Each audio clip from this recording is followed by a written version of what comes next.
On stage, let me briefly introduce you. Maybe you can get your own presentation going in the meantime. I'm not so good at multitasking. Rosimeiry is an ecological economist and director for science and knowledge at Conservation International, an international organization based in the United States. And she leads a team there of researchers working on a variety of biophysical and economic modeling techniques to estimate the provision, benefits and values of ecosystem services.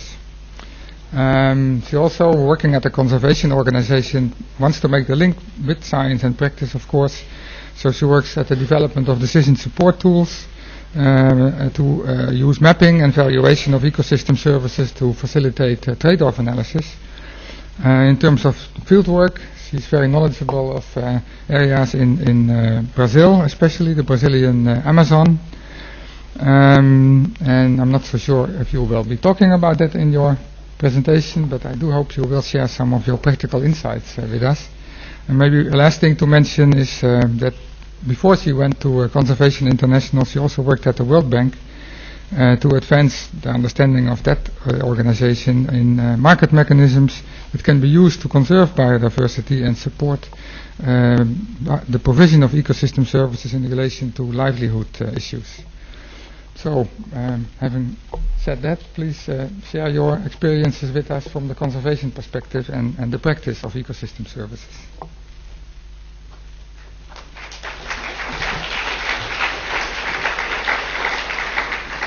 Thank you very much, Dov. I'm thrilled to be here. It's a pleasure to see so many colleagues and friends. My talk is going to be a lot more down to earth. I really appreciate Bob's, grand view and very inspiring view. In here, we are going to talk about the research, the science that we do, but it's a very much applied science that has a focus on, the field activities that we have and the collaborations we have with partners around the world to implement what we call science-based action. So this talk is going to, I will talk a little bit, it's going to be broad in a sense that I'm going to address quite a few of the issues that Bob was talking about, as I said. I'm going to introduce a little bit of CI and then talk about the mapping experiences that we have, mapping ecosystem services, why we do what we do, with what purpose. I'm going to be talking about our evaluation exercises and planning and monitoring tools that have been proven to be very helpful in our field activities. And I'm going to talk at the end of it about our portfolio and some of our lessons learned. So let me introduce you CI. We are a large conservation organization. We have about 900 people. We are based in Washington, D.C., but we have field offices in over 30 countries in the world. And we were founded in 1987, and for the last 20 years and plus, the organization has been very much focused on biodiversity conservation. I'm sure many of you are familiar with the concept of hotspots, high level of endemism and high level of threat. So very important areas where we, for the last 20 years, prioritize our actions. In the last 3 years or so, the awareness that, in spite of all of our efforts and many of other organizations, extinctions rates continue to go up, and the awareness that human well-being was fairly linked to ecosystem services, especially after the Millennium Ecosystem Assessment, we somehow, rediscussed our mission, and our mission now very much focus on, still focus on biodiversity conservation, but very much has the link of the purpose of it being for human well-being. We believe that by doing so, people will really understand what is at stake, what matters. And of course, there has been some criticism to that, but I think it's part of evolving, it's part of learning, and it's not exactly being opportunistic. It's more like, taking advantage of a concept that has proven to be so powerful and so easier to grasp than just the vagueness that sometimes people are faced with the concept of nature. In any case, so we are in, as I said before, in about 32 countries with offices in those countries. We focus primarily in those countries where we can maximize our efforts in terms of biodiversity conservation, ecosystem services, and human well-being. We are present in over 40 countries with our partnerships. We have a range of over 1,000 partners with which we collaborate and fund some of their work. And we also work on seascapes, on landscapes and seascapes. And so it's a vast portfolio of action that encompasses a lot of science, and we have a fairly good group of scientists. We have about 70 people working primarily with the science, the large majority of it on research associated with ecosystem services, climate change, REDD+, and biodiversity conservation.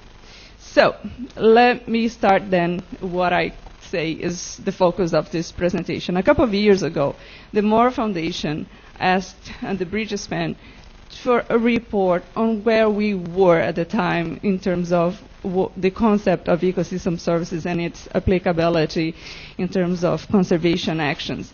And this report interviewed a number of scientists. I'm sure some of you were interviewed, reviewed a number of papers, white papers, peer-reviewed papers, and their conclusions were not shocking, but at the same time striking. Their conclusions were, we are very much at a phase of a proof of concept phase. And what it means is that while this is a powerful concept, and many people are extremely enthusiastic about it, we still lack many of the standards. We still lack many of the monitoring tools that are important for this concept to be more fully applied in all economic sectors. So it's an important challenge to us who are researchers. How do we move on? I mean, a lot has been done, and yet a lot has yet to be done. So our work is very much focusing in covering some of those gaps for the purpose of what we think can be done in the field. And let me start talking about mapping. I think Bob made it very clear that ecosystem services are not homogeneous and they're not static. They're very much a function of the ecosystem's configuration. So how do we assess ecosystem services with that in mind? What are the variations? What do we need to keep in mind so we do understand the appropriate scales of assessments? So here's one attempt at a global scale by a colleague of mine, and this is being published recently. I'm very happy to share. But what he did is like, okay, so let's look at biodiversity and look whether they coincide with some of the services. And let's just talk about water and climate regulation, water provision and climate regulation, see how they occur in the space. And so he mapped the top 10 the top 10 areas on Earth of the largest contribution of either biodiversity of those two services individually. So that's what he found. And the spatial coincidence of the three of them, biodiversity, freshwater, and carbon, was relatively low, was just smaller than 1% of the area.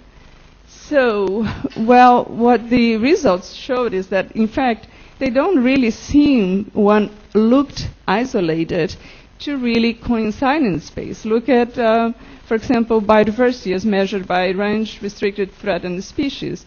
You can see that the highest levels imply relatively low or mid levels for both carbon and water provision. And the same is true for the other services. So are we looking at this properly? Is this the right way to do that? The paper continues, and the next thing is that, okay, maybe that's not right. Maybe you're not, looking at them individually is not the right approach. What if we do a multi-criteria analysis and we apply different ways to, a pair of services? What do we find is that there is actually, if you look at the upper upper right quadrant, you can see that there is somewhere in that quadrant where there is potential for trade-off. And what we found is that, in fact, if you look in that perspective, you can reach 87% of the max of water combined with 95% of biodiversity. So what that tells us is that when we look in a space, we really have to look not individually, but look into combinations and look into applying different weights to those combinations. So that's probably a much better way. Well, what if we look at the national scale? What does it look like? We did an analysis. I was part of the group doing this analysis. And we were looking into Madagascar because we worked there for a long time. It's a very important area, high levels of endemism, extremely high levels of threat. Less than 15% of forest area remains in the country. That is absolutely, a biodiversity, a mega biodiversity area. So we looked into biodiversity. We mapped high levels of mammals, birds, and amphibians weighted by their threat. And the next thing is we looked for above and below carbon storage, which seemed to somehow coincide with the forest areas. And then we looked into water provision as it reached beneficiaries downstream. So what we found when we bundle all of those services is that they somehow occurred on the eastern fringe of Madagascar. So this is all very well and interesting, but what we were looking for is what are the areas where our interventions can be cost effective, meaning not only we can get a lot of biodiversity and services given a certain weight, but also where are the areas which are more threatened? Where can we have additionality? And our next map is, okay, so what are the highest levels of deforestation in the country, or where are the modeled, because those were more like future, 10 years future scenarios for deforestation. So those were the areas. We then added those areas to the bundled areas in the previous map. And the last thing we looked into was what are the low opportunity costs. Our biodiversity conservation and funding is limited, and there's so much we can do. So let's target our interventions for those areas that are less costly. So what we do next is to subtract the areas of high opportunity cost, and we got areas on which we could say the areas in red are areas where we could target payment for bundled services that are under high threat and are low opportunity cost. Some of the areas we went a little bit further. I'm not showing here, but we look into an area that we are working for the last 10 years, which very much coincide with our targeting exercise, which somehow validated our work. But so what I'm saying is that we can design this kind of interventions and help governments to find out which areas, given the criteria that is determined, that is are areas that we recommend. This is just the beginning. This is just the first phase of the analysis. Of course, there are many other issues. Oftentimes poverty is an issue you want to look into. You want to also look into socio-economic context more in general in order to design some payments for ecosystem services. All right, so let's move on. Now, value. I think there is, it's very clear why we need valuation exercise, and yet it remains such a controversial exercise for the most part. Every time you do a valuation exercise, you very much have to cover yourself with a much bigger list of caveats of the things you didn't do, the things you should do, the things we'll do next. etc. And I think Bob is more familiar with that than anybody. But in any case, it remains extremely important. It has, however, to be done with extreme care. And I think we do, at Conservation International, we try to think about, global policies, national policies, local policies. And one exercise that I'm working right now with a number of other partners is valuing fisheries, recreation, tourism, and shoreline protection worldwide, using a variety of techniques. And so this is one of our preliminary results for recreational values that use one of the techniques that Bob mentioned, value transfer, but in a more spatially explicit way, based on a very large literature review and metadata, which informed a regression, a multi-regression, to extrapolate the values worldwide. So you can see that the areas with highest values are what you would expect. It's fairly intuitive: the U.S. East Coast, the European, the Mediterranean, etc. And they very much correlate with income levels. They correlate with infrastructure, accessibility, etc. So, but you may say, yeah, that's kind of an interesting and pretty map, but what does it mean? What we are doing now with that and what I said before, coastal protection, fisheries, and tourism, is looking to the contribution to the country's GDP. So we are going one step down and saying, yes, what does it mean for the countries, for the economies of the countries, which may or may not be dependent on those services? What is the overall dependence, and what's the overall level of vulnerability with respect to those services? So, moving on, I think we are more and more interested in the countries that we work with into discussing a more quote-unquote green economic approach. And this is a very preliminary exercise done by a colleague of mine for Bolivia, in which they try to assess the contribution of natural capital to the Bolivia GDP. And what they found is, as expected for some of the services, the contribution is much larger than others. But I think one interesting result of that analysis that they showed is, if you look at the lower map, you can see the overall contribution of renewables and non-renewables. And you can see a very striking trend from 2004 on, in which the economy becomes a lot more dependent on non-renewable. And that's Bolivia, that's hydrocarbons and minerals. And that can be explained by higher prices, by more use. But is this a path of the economy? Is that a desirable path for the economy? Now, keep in mind that this is a preliminary exercise, and it's fairly, very, very standard. It's a very narrow approach. And what we call ecosystem services here is very limited. It's water, it's logging and pasture. So it's still very much standard, but an interesting way to look at it. What's next for us is look more into other services in general and their contribution to economies. And that's an initiative that Bob mentioned, led by the World Bank, which is called Wealth Accounting for Valuation of Ecosystem Services. Was launched last year at the Convention for Biological Diversity, and we started in March. We had the official, more technical launch of it. So the purpose of it is the World Bank, working with the United Nations Statistics Division, is trying to test and set standards for incorporation of ecosystem services into a national accounting system. Now, this is fairly ambitious, perhaps not as ambitious as we would like, but it's the beginning, and I think it's the right trend.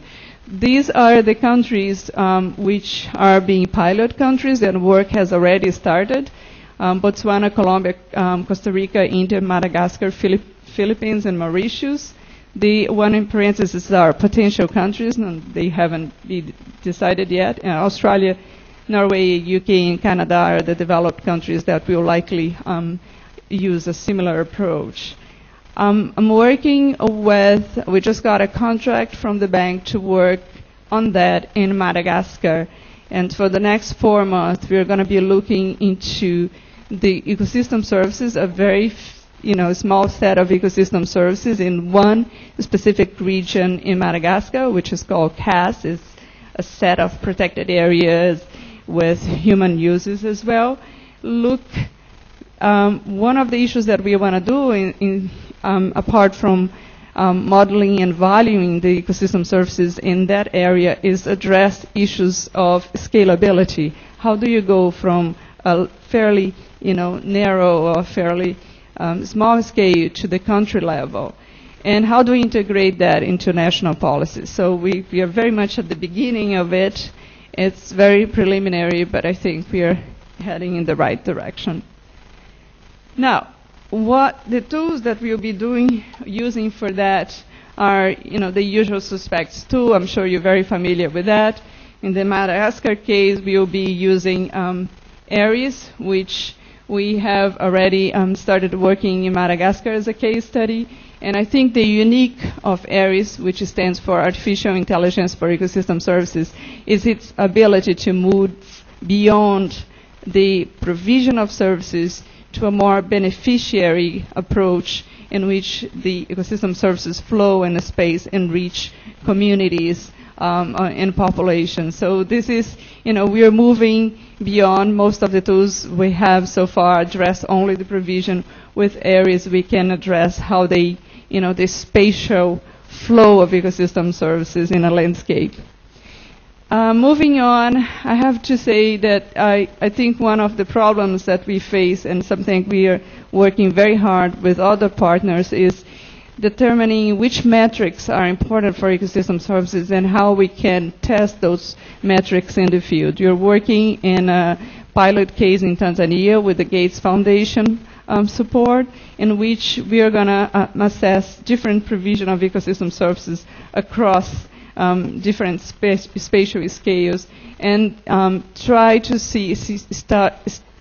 establish standards through which we could do that in continental Africa. So this is very, very beginning of it.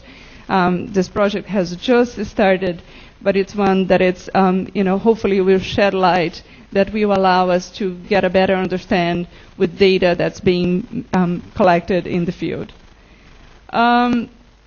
Well, ecosystem services mapping assessment is relatively complex, and not everybody has the expertise, especially in the countries where we work with. And so some of other tools that Conservation International has developed deal more with the monitoring of ecosystems, especially with respect to land use, either with logging or encroachment or fire monitoring, and those remain at a preliminary stage of assessment, still very powerful tools and tools that can very much help with enforcement, given that enforcement is very limited by funding. Moving on, I will talk more about our global portfolio. We did an analysis a couple of years ago that showed where our interventions in terms of ecosystem services were. And this is fairly outdated now because we have more.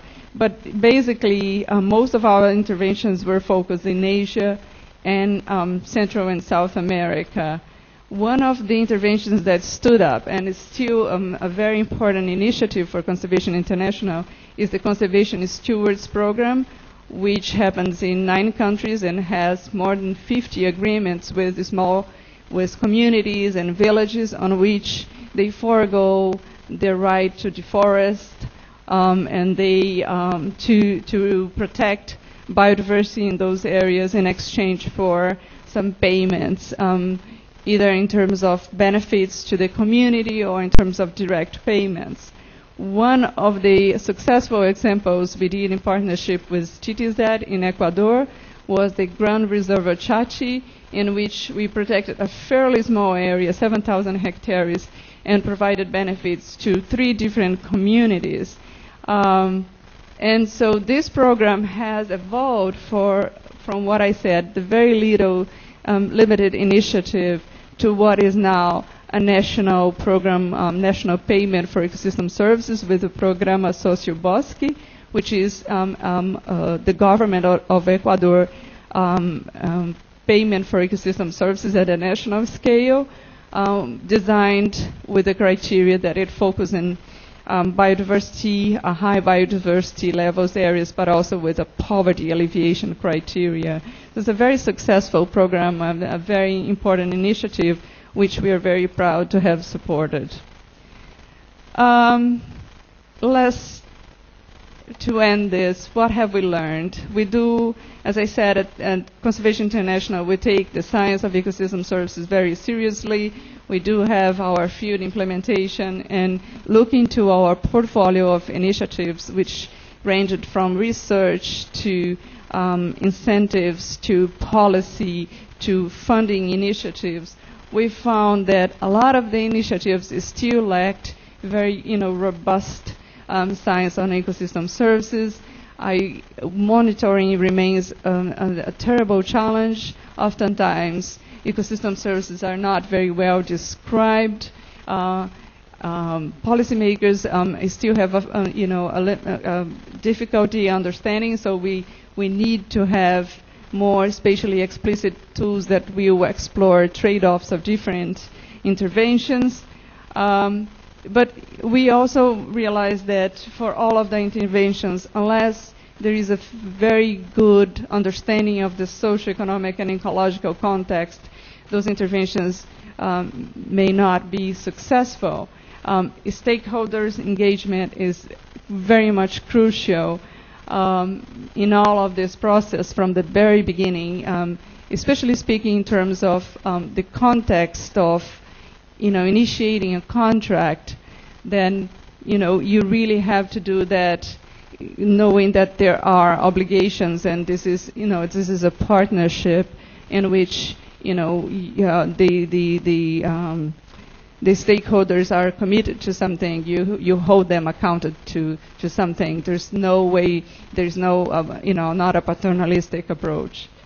So I will end here saying that we have a long ways to go. We are very happy to have done what we have so far, but there is much more to be done and much more to be learned.